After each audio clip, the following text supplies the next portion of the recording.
Dans cette vidéo-là, on va faire des divisions par des binômes.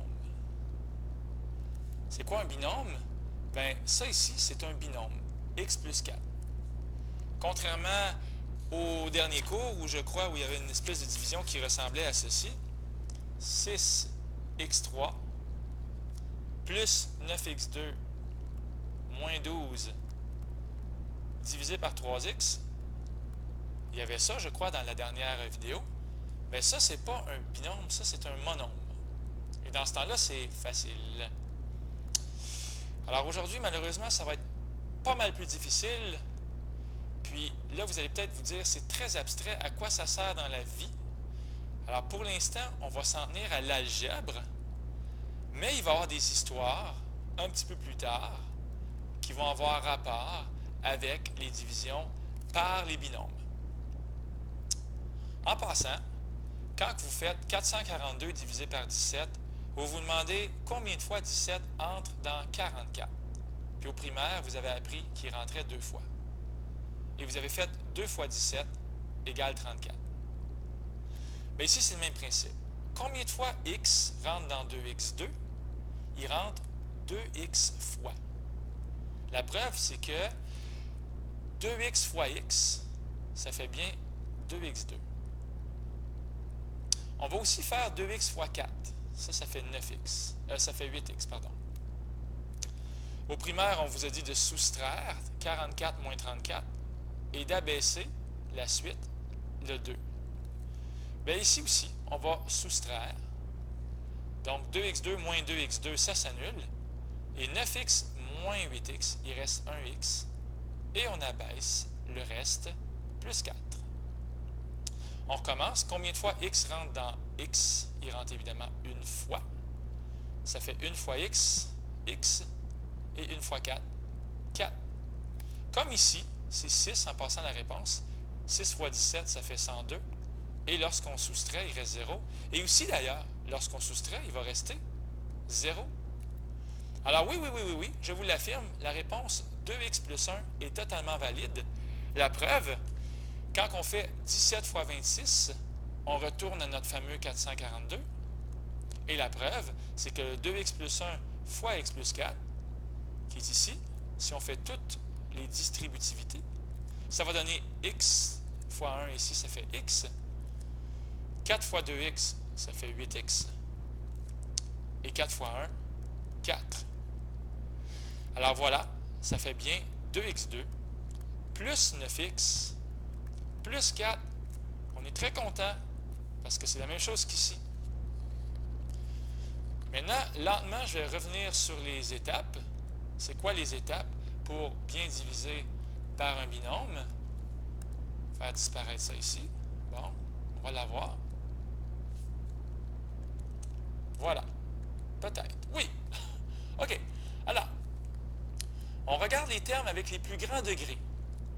Ici, on a 2x3 et ici, c'est x à la 1.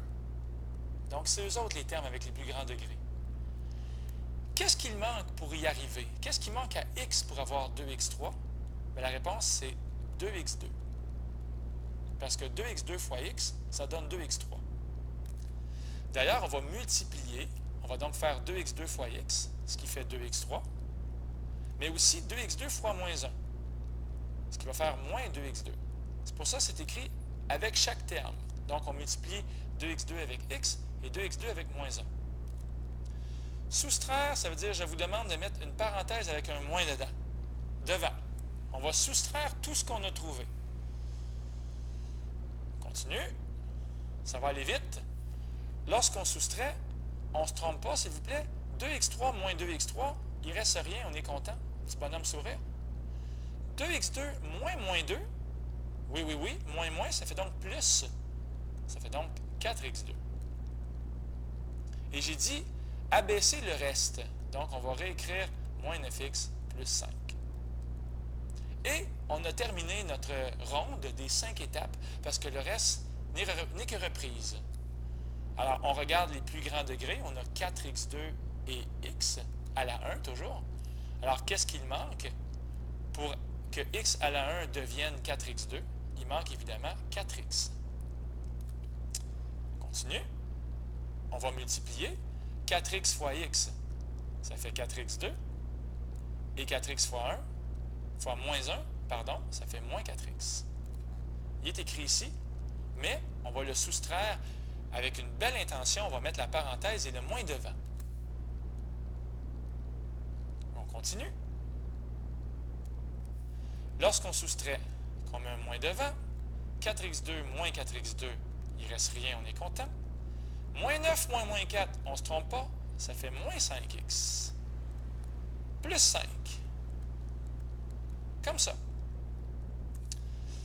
On n'a pas terminé. On regarde les termes avec les plus grands degrés. On recommence. On recommence, on est encore à l'étape 1. On a x et moins 5x. Qu'est-ce qui manque à x pour avoir moins 5x? Il manque moins 5. Donc, moins 5 fois x.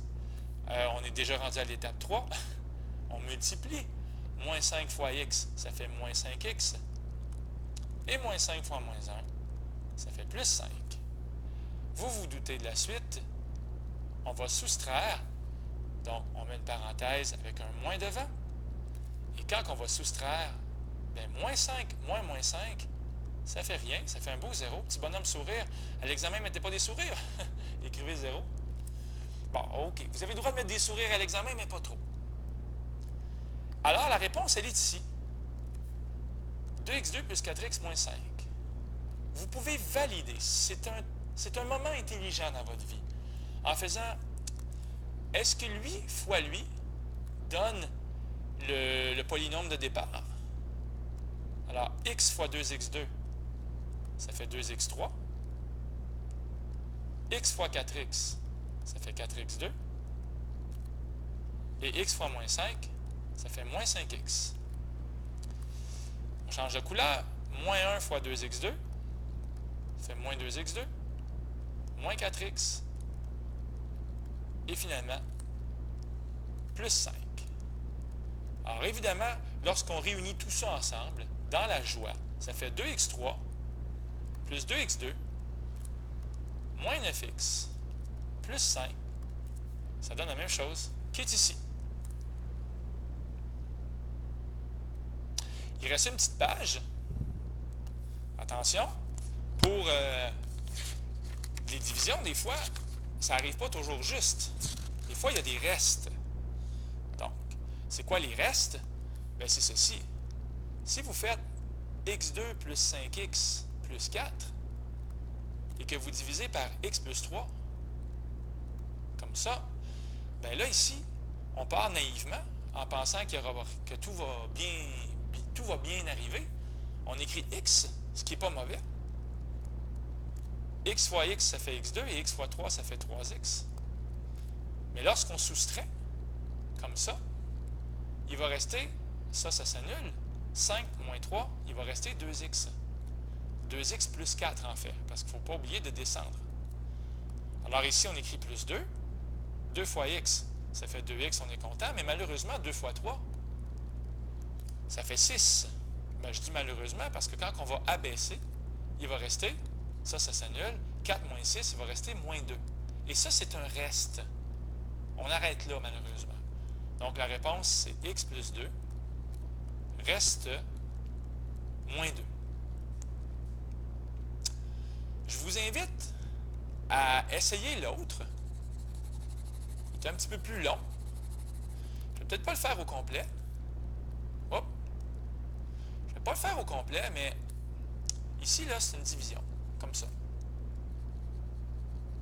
Donc, on va mettre moins 7, x3, z. Parce que moins 7 x3z fois moins 2 xz, ça va faire ce qui est écrit ici, 14x4, z2. Mais moins 7 fois 1, ben, ça fait moins 7 x3z. Bon, finalement, j'ai peut-être l'air d'un gars qui va le faire au complet. Lorsqu'on soustrait, ça s'annule. Moins 9 moins moins 7, on se concentre, ça fait moins 2 x3z. On descend les autres petits amis, ça fait x2 plus 8xz. Et qu'est-ce qui manque à moins 7 x3z, qu'est-ce qui manque à moins 2 xz pour avoir moins 2 x3z? Il manque x2. Donc, on va écrire plus x2. D'ailleurs, ça va faire moins 2x3z. On va l'écrire ici en multipliant. Moins 2x3z. Et x2 fois 1, ça fait plus x2. Lorsqu'on soustrait, il y a plein de choses qui s'annulent. En fait, il reste un gros 0, mais lui, il s'en va en bas, le 8xz. On est donc obligé d'écrire moins 4, parce que moins 4 fois moins 2, ça fait 8xz, comme ça. Mais moins 4 fois 1, ça fait moins 4. Alors, lorsqu'on va soustraire, attention, ça peut peut-être aider de mettre un fantôme plus 0. Alors, lorsqu'on va soustraire, d'ailleurs, j'invite toujours les petits amis à mettre à soustraire avec des parenthèses. Ici, je l'ai mis. Puis ici, est-ce que je l'ai mis? Tiens, ici, j'aurais dû la mettre comme ça. Alors, moins 2, moins 2, ça faisait 0. Donc, ici, j'aurais peut-être dû mettre ma parenthèse pour que ce soit plus clair. Il va rester 4. Mais oui, parce que 0 moins 4, ça fait 4. Donc, la réponse, c'est moins 7x3z plus x2 moins 4 reste 4. Je termine ma vidéo avec des avertissements. Attention, des fois, on se fait jouer des tours. Et ça a l'air de rien, mais c'est difficile. Alors, regardez bien ce qui se passe. Z3 moins 1 divisé par Z moins 1. Alors, mettons ici qu'on a une division. Qu'est-ce qui manque à Z pour avoir Z3? Il manque Z2. Alors, on multiplie, et ça fait donc Z3. Puis Z2 fois moins 1, ça fait moins Z2. Lorsqu'on soustrait le tout, c'est là qu'on est embêté parfois. Restons concentrés. Z3 moins Z3, on est content, il ne reste rien. Mais là, j'ai moins 1, puis ici, j'ai moins Z2. Ça ne va pas ensemble. Ce n'est pas des termes semblables.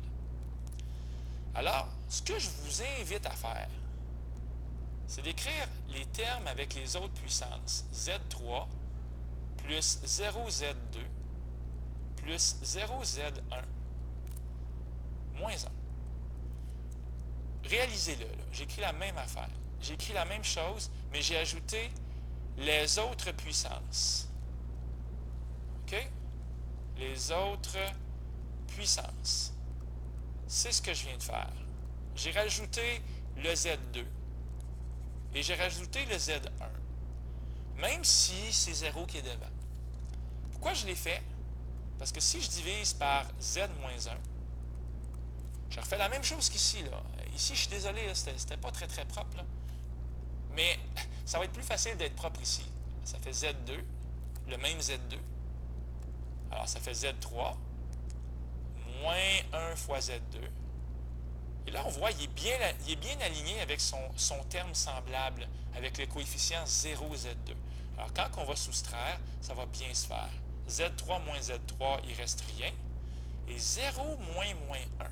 Oui. 0 moins 1, ça fait 1Z2. Bon, sincèrement, on laisse faire le moins, s'il vous plaît. Ça fait donc Z2, tout simplement. On abaisse les autres, plus 0Z moins 1. Alors, qu'est-ce qui manque à Z pour avoir Z2? Bien, il manque évidemment Z. Z fois Z, ça fait beaucoup de Z. Hein? Ça fait Z2. Et Z fois moins 1, ça fait moins Z.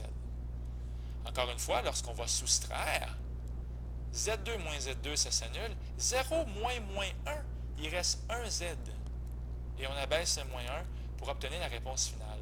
Z2 plus Z moins 1. Alors, ajoutez les autres puissances, même si le coefficient est 0,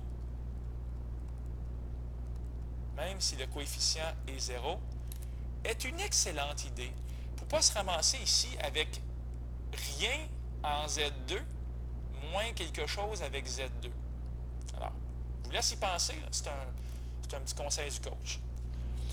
En passant, vous avez le droit de multiplier pour vérifier si vous avez la bonne réponse. Est-ce que c'est vrai que Z moins 1, est-ce que c'est vrai que Z moins 1 multiplié par Z2 plus Z plus 1,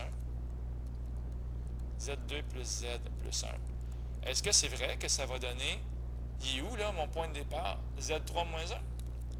Ben oui, ça va fonctionner parce que Z fois Z2, ça fait Z3. Z fois Z, ça fait Z2. Mais ici, j'ai un moins 1 Z2 qui vient l'annuler. Oh! Puis z fois 1, ça fait z. Mais ici, j'ai un moins 1 fois z qui vient l'annuler. Finalement, il y a le moins 1 fois 1 qui va donner moins 1.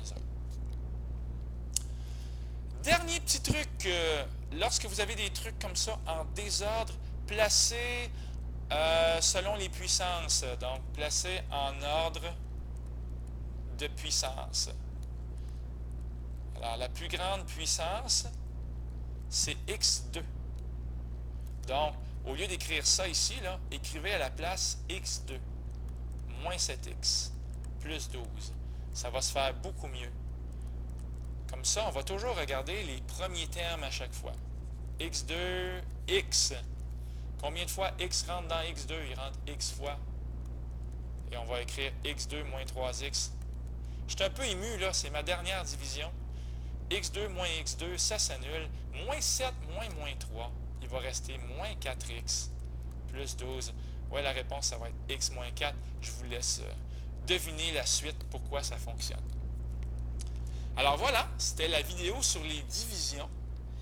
Puis ici, j'insiste, je trouve que c'est beau le titre, les divisions fantômes, parce que 0x2 et 0x1, c'est comme des fantômes. J'aurais dû le dire tantôt, là. C'est un titre qui, pour moi, il est très poétique. Voilà, poétique. C'est dit.